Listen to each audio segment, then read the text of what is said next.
성경 말씀은 하나님의 뜻을 기록한 말씀입니다. 굳이 하나님의 뜻이라고 표현할 필요가 없는데 오늘 말씀에 보면 하나님의 뜻이라고 강조해서 말씀을 하고 있습니다.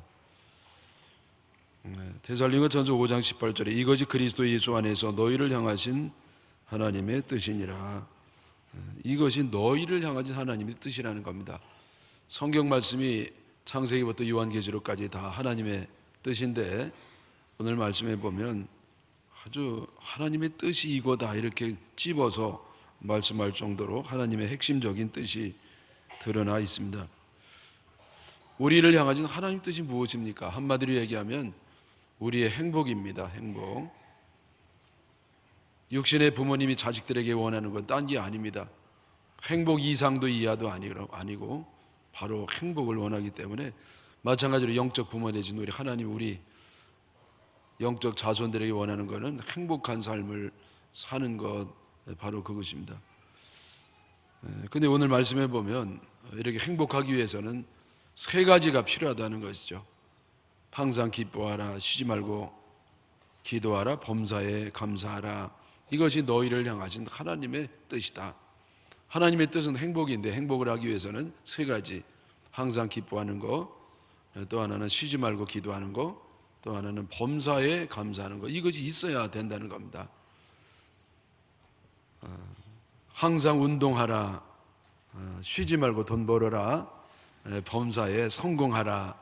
이거는 세상 사람들을 향하신 사람들의 뜻이니라. 그거죠. 그래서 여러분 세상 사람들은요 어떻게든지 돈 벌고 건강하고 성공하고 그러면 행복하다고 생각합니다. 일리는 있다고 생각해요. 물론 그렇죠. 그런데 그것보다 결정적으로 중요한 것은 우리가 어떤 환경에 있다 할지라도 항상 기뻐하고 쉬지 말고 기도하고 범사에 감사하는, 여기에 행복의 비결이 있는 줄 믿습니다. 첫째로 우리 그러면 어떻게 항상 기뻐할 수가 있겠습니까? 여러분 우리가 항상 기뻐하기 위해서는요 세 가지가 없어야 돼요. 우리의 행복을 뺏어가는 세 가지. 첫째는 뭐냐면은 미움입니다. 미움이 있는 동안에는요 사람이 기쁨이 없어요. 미워하면 화가 나 있습니다. 화가 나 있고 분개하고 도저히 너무 억울하고 너무 화가 나고 어떻게 인간이 이럴 수가 있나. 그래서 이 마음에 기쁨이 없습니다. 그래서 우리가 기쁨을 가지려면 먼저 미움을 없애야 되는데 이게 참 어렵습니다.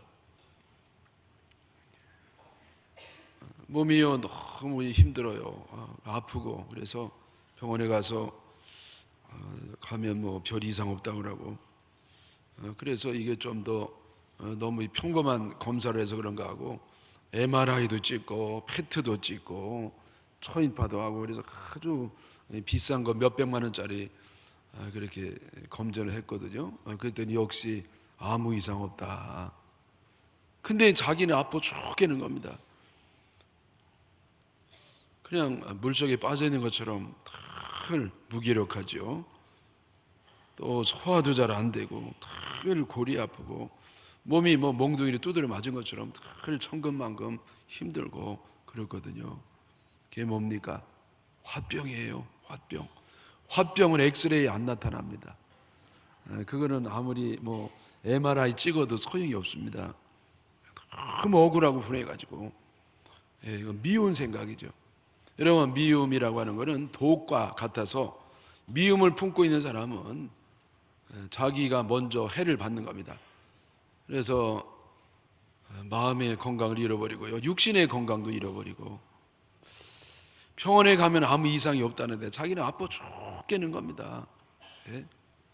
이런 사람 특징 뭐냐면은 자꾸 옛날의 과거의 상처를 잊지를 못해요. 잊으면 되는데 자꾸 벌써 30년이 됐는데 아직도 자꾸 그거를 떠오르는 겁니다. 해소가 안 돼가지고. 그리고 여러분 또 미운 사람 자꾸 묵상을 하거든요. 여러분 미워하면서 담는다는 말이 있지 않습니까? 이건 참 백해무익한 겁니다. 왜냐하면 불행해지죠. 또 괴롭죠. 또 내가 제일 싫어하는 사람 닮아가지요. 그래서 어떻게 이거를 해소할 수 있느냐? 그거는 미운 사람을 묵상하는 대신 미운 사람을 용서하신 예수님을 묵상해야 됩니다. 자, 여러분, 자꾸 내가 이제 미운 사람 떠오른단 말이에요. 그러면 얼른 그 칩을 바꿔야 돼요.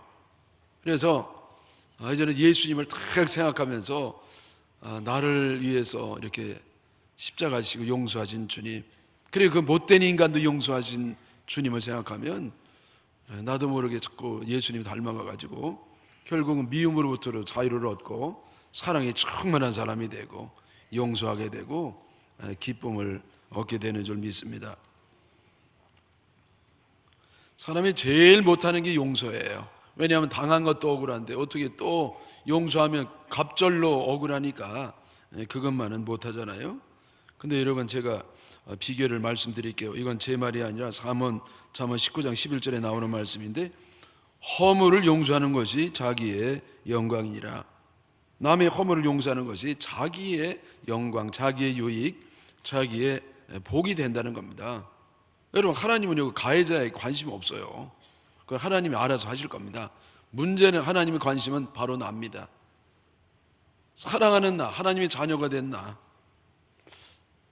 더 이상 불행하지 않도록 과거의 어떤 아픈 기억 때문에 미래가 온통 어두운 색깔로, 불행의 색깔로 칠하지 않도록 그것으로부터 자유를 얻게 하시고 치유를 하게 하시고, 그것이 바로 용서입니다.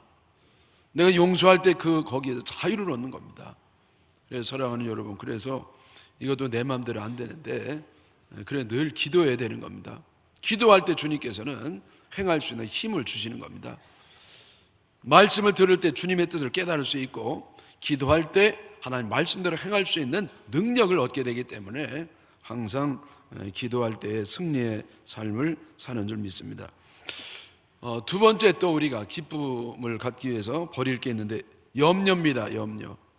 이 염려, 미움과 마찬가지로 백해무익한 겁니다. 염려한다고 뭐 되는 게 있습니까? 아무것도 되지 않아요. 그 염려만 하고 시간만 허비할 뿐이지요. 그래서 마태복음 6장 27절에 너희 중에 누가 염려함으로 그 키를 한 자라도 더할 수 있겠느냐, 예수님 말씀입니다. 염려한다고 한 자라도, 이 키가 작다고 해서 내 키가 컸으면 좋겠다, 그러면 30cm가 크나요? 한 자가 30cm쯤 되니까 30cm가 뭐예요? 3cm도 안 큽니다. 3cm가 뭡니까? 3mm도 안 큽니다. 여러분, 염려한다고 되는 거 아무것도 없기 때문에 염려를 버리라는 겁니다. 여러분, 염려하는 이유가 뭡니까? 염려하는 이유는 뭐냐면, 염려하는 문제가 나보다 클 때, 예를 들어서 100만 원이 필요한데 나에게 10만 원밖에 없으면 염려하는 겁니다. 방법이 없잖아요. 1억 있는 사람은 염려하지 않죠. 뭐 갚으면 되니까요. 그래서 언제든지 염려는 문제가 크고, 나는 작을 때 도저히 내 능력으로는 해결하지 못할 때 문제 짓눌려 가지고 우리는 피어나지를 못하는 겁니다. 성경 말씀은요, 이 문제 짓눌려 있던 이스라엘 백성들이, 그리고 사람들이 하나님의 은혜와 능력으로 구원받고 또 문제를 해결하는 이야기로 가득 차 있습니다. 그 가운데 대표적인 얘기가 뭐냐면 골리앗과 이스라엘이 싸우는 얘기예요. 인류 역사상 골리앗보다 더 큰 사람은 없습니다. 여러분, 골리앗은 키가 3m가 넘었으니까요. 인류 역사상 가장 등치가 좋고 힘세고 전쟁 잘하는 대장군이 골리앗 장군이었습니다. 대개 등치가 그 정도 되면 되게 둔하거든요. 근데 어떻게 된 게, 이 사람은 등치도 크고 키도 큰데 날래고 전쟁도 잘하고 머리도 좋고 리더십도 있어서 무적의 용사가 되는 겁니다. 이건 누가 이깁니까? 다윗이 이기는 겁니다. 이스라엘 백성을 무서워 벌벌벌 떨고 있었는데 다윗은 막 그 성장기를 벗어난 청소년기에 있었던 아주 그 자그마한 아담한 그런 청년이었습니다. 마치 천하장사와 초등학교 애 싸움처럼. 이건 게임이 안 되는데 결과가 어떻게 됐습니까? 다윗이 이기는 겁니다. 다윗이. 기적 중에 기적이라는 것이죠. 어떻게 됐습니까? 다윗은 믿음이 있었습니다. 하나님의 능력을 믿었죠. 전지전능한 하나님이 나를 사랑하시고 이 전쟁에 개입하시고 역사하시면, 비록 내가 약하지만 객관적 전력에서는 질 수밖에 없지만 이길 수 있다, 이런 믿음을 가지고 나왔더니요, 과연 믿음대로 돼서 이기게 된 겁니다. 여러분, 때로는요 우리 앞에 골리앗 같은 큰 도저히 내 힘으로는 이길 수 없는 그런 문제가 버티고 있을 때가 있습니다. 그때 우리가 어떻게 해야 되느냐? 염려를 주님께 맡기면 되는 겁니다. 여러분, 주님은 내 눈에 안 보여도 살아계신 분이십니다. 안 보인다고 안 계신 건 아니에요. 성경 말씀에 하나님 존재를 분명히 말씀하기 때문에 그 전지전능하신 주님께 내 모든 염려를 맡기면 우리 승리하게 되고 염려로부터 벗어나게 되는 줄 믿습니다. 베드로전서 5장 7절에 너 염려를 다 주께 맡겨버리라. 맡기라 정도가 아니라 맡겨버리라는 거예요. 네? 영어로 보면 cast all your anxieties on him. 예수님께 모든 염려를 cast, 던져버리는. 여러분, 야구 선수들이요 이렇게 야구공을 던지는 것을 cast라고 그래요. 더 이상 나하고는 상관없이 저쪽으로 건너가기 때문에 더 이상 내가 그 신경 쓸 필요가 없다는 겁니다. 네? 근데 여러분, 이 교회 오래 다닌 집사님, 권사님 가운데서도 이 캐스트 하지를 못하고 그냥 맡기긴 맡겼는데 나도 한 자락 잡고 있고 그런 경우가 있습니다. 어느 시골의 할머님이요 이렇게 장날에 잔뜩 뭘 이고서 이제 걸어가고 있거든요. 먼지가 풀풀 나면서 그때 옆집에 있던 그 버스기사 아저씨가 그 사람이 비길래 그냥 할머니를 불러가지고 실어 드렸어요. 근데 한참 운전하고 가다 보니까 백밀러로 이렇게 보니까요 할머니가요 아이고 여기 다라에 인 걸 안 내려놓고 있는 겁니다. 그 할머니 그 왜 안 내려놓으려 했더니 아이고 공짜로 탄 것만 해도 미안한데 이것까지 내려놓으면 나는 미안해서 안 된다고. 여러분, 내려놓으시기 바랍니다. 내려놓은 정도가 아니라 이게 던져버려요. 하나님께 여러분 문제를 다 던져버리면 나는 편안하단 말이죠. 대신 하나님이 이제 고민이 되는 것이죠. 사랑하는 여러분, 염려가 있는 동안에 우리 마음에 기쁨이 없는데 염려를 다 주님께 맡겨서 기쁨이 있기를 축원합니다. 세 번째, 우리가 기쁨을 갖기 위해서 필요한 게 뭐냐? 죄를 버려야 되는 겁니다. 죄처럼 큰 스트레스가 없습니다. 왜냐하면 죄를 지면 평안이 없기 때문에 쫓아온 사람이 없어도 쫓깁니다. 하늘 꼭대기 가도 바닷속에 가도 숨을 수가 없습니다. 왜?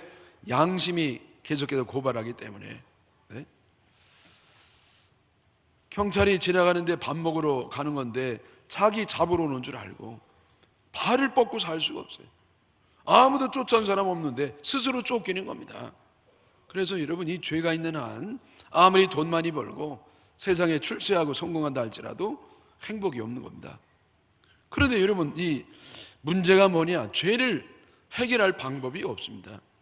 이 죄도 오직 주님, 하나님의 아들이신 예수 그리스도께서 나를 위해서 십자가 달려 돌아가시고 우리들에게 모든 죄를 용서해 주기 때문에 보혈의 능력만이 죄를 씻는 줄 믿습니다. 요한일서 1장 7절에 그 아들의 예수의 피가 우리를 모든 죄에서 깨끗하게 하실 것입니다. 네? 페인트는 아무리 물로 닦아도 안 씻어. 그런데 이 보혈의 능력으로 씻을 때 페인트 같은 죄를 할지라도 깨끗이 씻음받는 줄 믿습니다. 이사야 1장 18절에 너희 죄가 주홍 같을지라도 눈과 같이 희어질 것이다. 여러분, 우리 죄가 아주 빨간 너무나 많은 죄가 있다 할지라도 그리스도의 보혈로 깨끗이 흰 눈처럼 희게 함을 믿으시기를 바랍니다. 그래서 우리 행복하기 위해서 죄도 버리고 미움도 버리고 염려도 버리고 그러면 기쁨을 가질 수가 있습니다. 근데 목사님, 이게 감정이 내 마음대로 되나요? 기뻐할 일이 있어야 기뻐하는 것이지 더군다나 어떻게 항상 기뻐할 수가 있겠는가? 그거는 참 무리한 말씀이 아닙니까? 맞아요. 맞는데 여러분, 거꾸로도 맞아요. 여러분, 감정 의지로 컨트롤할 수 없지만 그러나 내가 강력한 의지를 가질 때 감정까지도 따라올 수가 있는 겁니다. 사실은 안 기쁩니다. 기뻐할 일이 없습니다. 그러나 내가 기뻐할 때에 결국은 기뻐할 일이 일어나게 되고 내 마음도 기쁘게 되는 겁니다. 아브라함도 참 염려가 있었습니다. 뭐냐면 애가 없었잖아요. 나이가 99살 때까지 이제는 자기도 그렇고 부인인 사라도 그렇고 더 이상 애를 낳을 수 있는 상태를 생물학적으로는 지났습니다. 정자생자, 난자생산이 안 돼가지고. 그런데 여러분 너무 늦게 저 애를 주려면 좀 진작 주시지 않고 천사를 보내가지고 아브라함에게 99살에 애를 준다는 거예요. 그때 사라가 웃었습니다.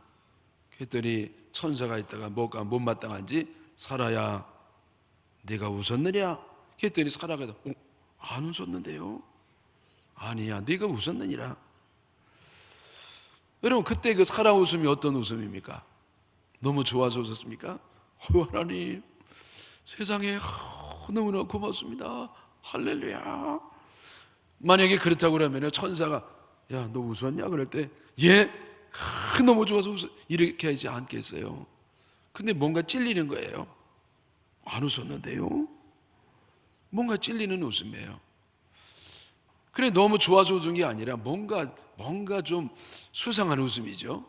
그러면 여러분 이 사라가 그 웃는데 그게 아주 하나님 말씀 무시하고 말이죠. 비웃는 웃음일까요? 네?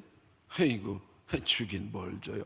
아니 지금 20년도 넘어가지고 자기도 그렇고 아브람도 그렇고 애도 못 낳는데 뭘 주신다는 거야. 주시기는 이러면서 아이고 웃겨 진짜 이렇게 웃었겠어요? 여러분 이 아브라함과 이삭이요. 맞아 그 부인이 아무리 믿음이 없다 할지라도 그 정도는 아닙니다. 늘 믿음 안에 살았어요. 물론 그 믿음이요 이렇게 의심했다가 믿었다가 이런 믿음은요 그 믿음만 있는 게 믿음이 아니에요. 원래 우리 인간의 믿음은 불완전해 가지고 믿음과 의심을 왔다 갔다 하는 게 우리의 믿음의 현실입니다. 그래서 잠시 의심할 수 있어도 믿음을 떠난 법이 없었습니다. 그래서 자 여러분 보세요. 비웃는 것도 아니죠. 좋아서 웃는 것도 아니죠. 그럼 어떤 웃음입니까? 나도 몰라요. 이게 혹시 그 초연한 웃음이 아닌가? 하나님 괜찮아요. 뭐 남편만 있으면 돼요. 하나님만 있으면 돼요. 뭐 애야 뭐 없어도 되죠. 뭐 꼭 있어야 되나요? 여러분 이렇게 뭔가 이렇게 초연하는 현실을 초연하는 그런 웃음이 아닌가 싶습니다. 그런데 제가 말씀드리고 싶은 거는 이렇게 이상하게 요상하게 좀 어색하게 웃었지만은 다음 해에 아들이 났어요. 그래서 그렇게 좋은지 아브라함과 이삭은요 입이 여기 걸려가지고 이게 안 웃어지는 수가 없어요. 무슨 말인지 아시겠어요? 이게 너무 좋아가지고 그냥 깔깔깔깔깔. 종이 이제 호적을 해야 되는데 주인님 아들 이름을 뭐라고 호적할까요? 그래도 웃기만 하는 거예요. 아들 이름을 어떻게 호적할까요? 그래도 웃기만 하는 겁니다. 성경에 안 써 있습니다. 분위기를 제가 말씀을 드리는 겁니다. 그렇게 너무 좋아가지고 있을 때 할 수 없다. 그래 종이 가가지고 동사무소에 가가지고 호적을 올리는 겁니다. 자 그러면 그 아브라함 그 할아버지한테 애가 생겼다고요? 그 애 이름이 뭡니까? 그랬더니 애 이름이 뭐냐면은요 이게 모르겠다 나도 웃음이에요 그런 거야. 웃음. 왜? 하도 웃으시니까 애 이름 뭐로 호적할까 그래도 얘기도 안 하시니까 그냥 웃음이라고 적은 겁니다. 그래서 이삭이 뭐냐? 웃음이라는 겁니다. 몰라요? 여러분 아시죠? 여러분 누가 웃음이라고 짓는 사람이 어디 있어요? 그게 왜냐하면 아브라함 너무 좋아가지고 처음 천사가 얘기할 때 좀 이상하게 웃었지만은 하나님이 그에게 진짜 웃게 만드신 겁니다. 여러분 무조건 웃으시기를 바랍니다. 아파도 웃으시고 괴로워도 웃으시고 슬퍼도 웃으시고 웃을 때 하나님은 우리의 그 이상한 웃음을 진짜 웃음으로 만드시는 줄 믿으시기를 바랍니다. 두 번째로 여러분 우리가 행복하기 위해서는 쉬지 말고 기도하는 겁니다. 인생은 문제 연속이라고 해도 과언이 아닙니다. 문제가 해결되면 또 문제가 나타납니다. 산을 넘어왔으면 이제 잔디밭을 계속 가면 좋겠는데 또 산이 앞에 가로막혀 있는 겁니다. 그걸 넘으면 또 산이 나타나죠. 어떤 때는 도저히 내 힘으로 해결할 수 없는 너무나 지난한 문제가 앞을 가로막을 때도 있습니다. 정말 문제가 없어요. 그러나 이때 답이 뭐냐? 하나님이 답이신 줄 믿습니다. 여러분 우리에게 더 이상 문제 해결의 열쇠가 없을 때 하나님이 답이에요. 그리고 그 하나님이 역사하도록 하는 것이 기도입니다. 내가 기도할 때 하나님이 역사하셔서 그 어려운 문제를 해결해 주시는 겁니다. 이스라엘 백성이 그 출애굽을 하지 않았습니까? 애굽의 노예 생활 430년 동안 하다가 이제는 나와가지고 미디안 광야를 가는데 시내 광야에서 홍해 앞에 있는 겁니다. 근데 문제는 뭐냐면 뒤에 애국 군대가 쳐들어오는 겁니다. 그야말로 진퇴양난이 됐습니다. 앞으로 갈 수도 없고 뒤로 갈 수도 없고 속수무책. 이거는 인간의 힘으로는 도저히 죽을 수밖에 없는 입장에 처하게 됐습니다. 여러분, 이스라엘은 더 이상은요 앞으로 못 가요. 홍해에 빠져 죽든지 아니면 뒤에 따라오는 애국 군대에 잡혀 죽든지 죽는 길밖에 안 남은 겁니다. 그때 이스라엘 백성들은 하나님을 믿었고 하나님께 기도했더니 하나님이 희한한 방법으로 그들을 구원해 주신 겁니다. 여러분 아는 것처럼 홍해를 갈라지는 거예요. 상상도 못했던 방법으로 하나님이 홍해를 갈라게 하셔서 결국은 그들이 다 구원받고 쫓아오던 애국 군대는 홍해에 빠지는 기적적인 일이 일어나게 됐습니다. 저도 옛날 교회에서 교회를 짓다가 부도가 났거든요. 여러분 이 부도가 나면은요, 저는 중소기업 사장들이 자살하는 심정을 몰랐는데 그때 이해가 좀 됐습니다. 얼마나 힘들은지 몰라요. 빚쟁이들이 막 계속 돈도 없는데 달라고 그러죠. 차라리 죽으면 낫겠어요. 천국 가면. 걔들이 저를 아끼던 그 선배 목사님들이 저를 염려해가지고 정 목사 너무 염려하지 마. 방법이 있어. 집회 한번 잘하면 돼. 무슨 그런 집회가 있어요.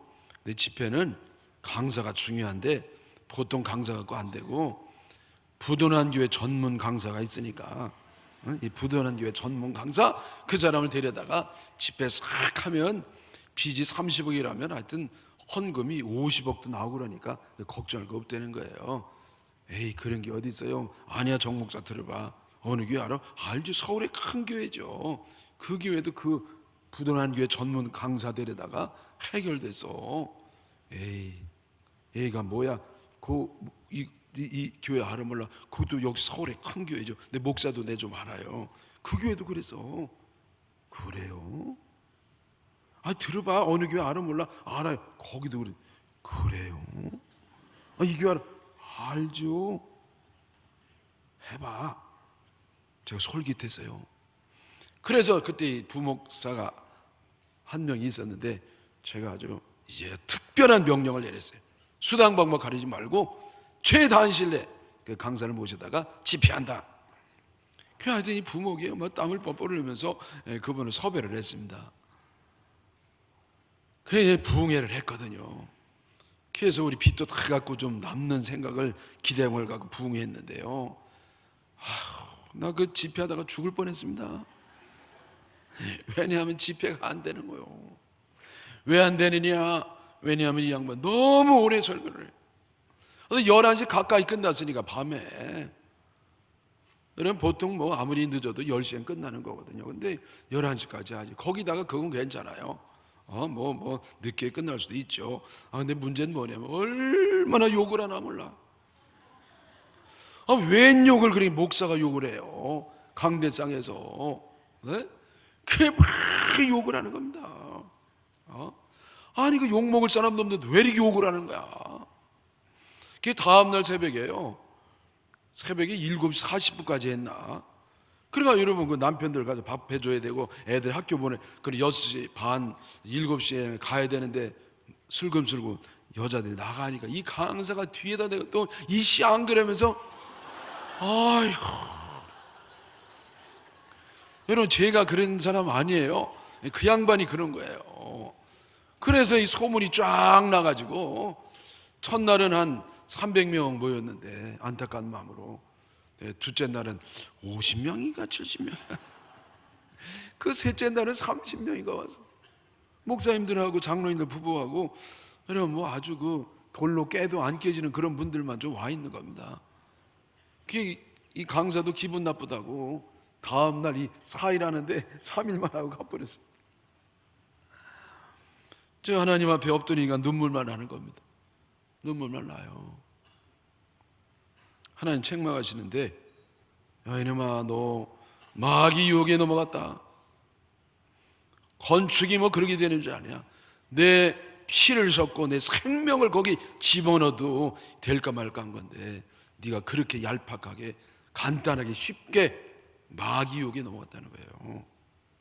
그저 하나님 앞에 가만히 있나요? 하나님이 응답 안 하신 이유가 있습니다. 자꾸 깐족거리고 얘기하거든요. 네, 하나님 어느 교회는 뭐고 그랬더니 걔들은 걔고 너는 너다 이러마. 제가 그때 많이 울었습니다. 그리고 결사적으로 기도했습니다. 그전에도 물론 기도했습니다만은 내가 정말 목숨을 걸듯이 필사적으로 기도하는 그때였어요. 그랬더니 주님이 저에게 응답해 주셨습니다. 업자를 만나라는 겁니다. 그래서 업자를 싹 성가대에 딱 앉혔죠. 한 20명 되는데, 그리고 우리는 돈도 없고 아무것도, 한 가지 방법, 우리 교회 부흥할 거니까 2년 후로 연기해 달라고 어음을 두 사람 빼놓고 다 연기해 줬어요. 그 2년 동안 무슨 일이 일어났습니까? 입주가 막 시작됐어요. 그랬더니 이 하나님이 막 구름대처럼 벌떼처럼 막 보내셨습니다. 네? 여러분, 교회가 좋은 위치에 있는 것도 중요한데 중요한 위치에 있다고만 해서 되는 건 아니에요. 하나님의 성령으로 역사해 주셔야 되는 겁니다. 보내주셔야 되는 것이죠.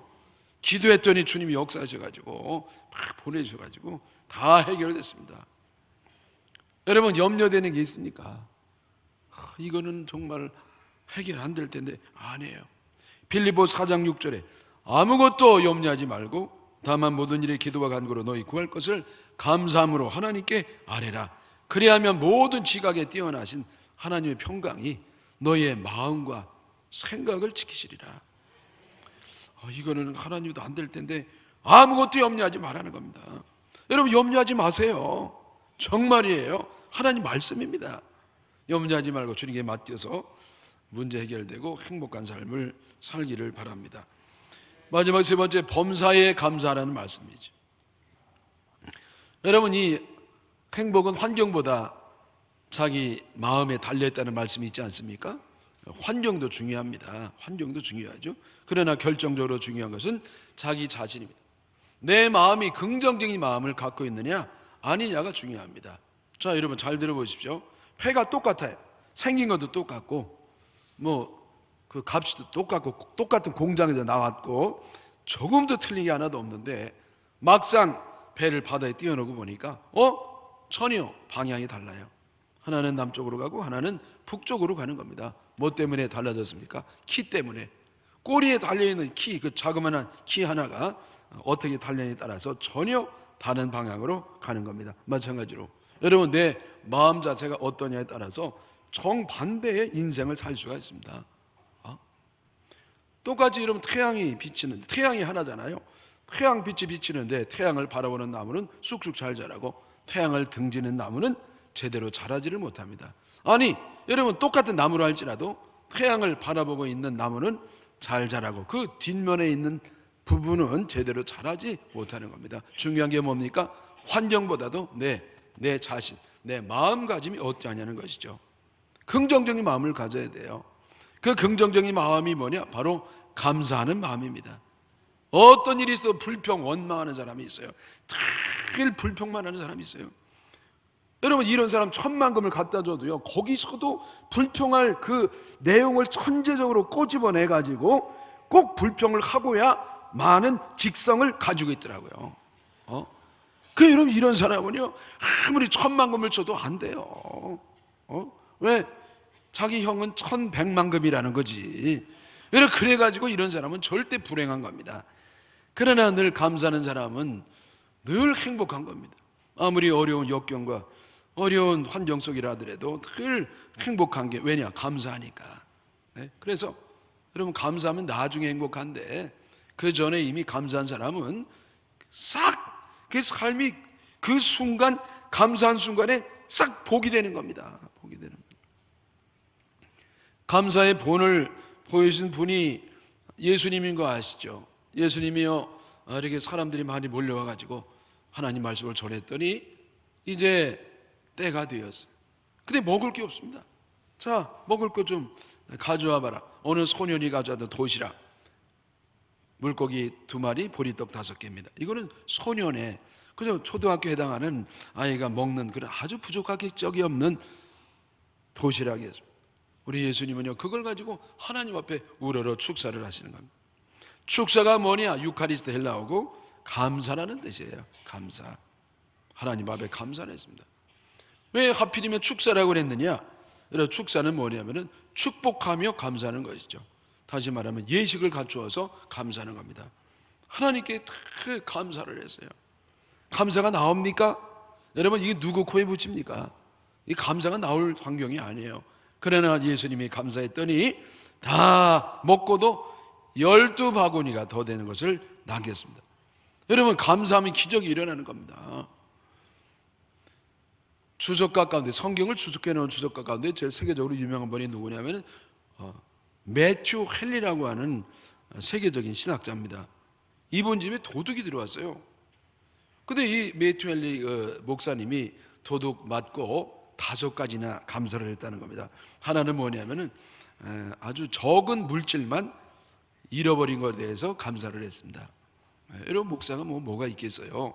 그러니까 가져가는 것도 목사 집에 모터로 들어와가지고, 그래가지고 여러분 겨우 조금만 잃어버리게 돼서 감사했고, 그다음에 2번째는 뭐냐면은 그 원고를 도둑이 이렇게 건드리지 않은 게 너무 감사했습니다. 몇 년 동안 그 고생해서 이제 원고를 탈구할 때가 됐는데, 이거 막 틀어지지 않아가지고 얼마나 좋았는지.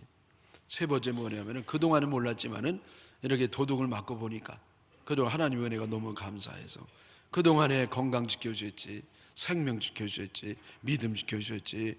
그래서 여러분, 이걸 잃어버리고 나서 비로소 더 깊은 감사를 하게 되었습니다. 4번째 감사는 뭐냐면 도둑이 안 된 거. 예수 믿고 도둑 안 된 거. 5번째는 도둑 맞고도 감사하는 신앙을 가진 거. 여러분, 그래서 이 도둑 한번 맞고도 이렇게 5번이나 감사하는, 그러니까 얼마나 행복합니까? 네? 환경이 좋아야만 행복한 게 아니에요. 여러분, 내가 예수 믿고 죄 씻음 받고 그리고 주님이 나 도와주시고 늘 감사하며 살면 그 사람 어디서 무엇하든지 이 땅에서부터 지상의 천국을 누리면서 사는 줄 믿습니다. 여러분이 중병에 걸려서 이렇게 마음이 힘드십니까? 감사하시기 바랍니다. 왜냐하면 그동안에 건강했으니까, 또 주님이 고쳐줄 거니까. 그리고 그 중병을 통해서 더 주님 앞에 가까이 가게 됐고, 영적으로 깊어졌고, 신앙 인격 폭이 넓어졌고, 모든 게 이게 풍성해졌어요. 그래서 여러분, 우리가 정말 주님 안에서 감사하는 사람은요, 더 깊게 은혜를 받는 겁니다. 더 넓게 은혜를 받는 겁니다. 그리고 그 사람은 고침 받을 거예요. 그러면 암 걸려 죽은 사람은 감사가 없는 거 아닙니다. 그 사람은 정말 감사할 수 있죠. 왜? 천국 가니까. 죽어도 천국 가는 겁니다. 아멘이세요? 근데 천국만 간다면 왜 그렇게 괴로워하십니까? 저 집사 참 안 됐어. 지난번에 하나님 부름 받았어. 참 안 됐어. 여러분, 그거 안 된 거 아닙니다. 잘 된 겁니다. 아멘 안 하시는 거 봐요. 여러분, 일찍 가지 마세요. 한 100살까지 살고 가시기를 축원합니다. 근데 저기 가면 좋은 거거든요. 내가 비록 이 땅에서 어떤 일이 있어서 가는다 할지라도 천국 가니까 우리는 감사할 수가 있는 겁니다. 사랑하는 여러분, 제가 말씀드린 건 뭐냐면 우리는 언제든지 범사에 감사할 수가 있고, 그럴 때 행복한 사람이 된다는 겁니다. 골로새 2장 7절에 믿음에 굳게 서서 감사함을 넘치게 하라. 아멘이시죠? 사랑하는 여러분, 항상 기뻐하시기를 바랍니다. 쉬지 말고 기도하시기 바랍니다. 범사에 감사해서 행복한 삶을 살고 하나님 앞에 영광 돌리시기를 주님의 이름으로 축원합니다.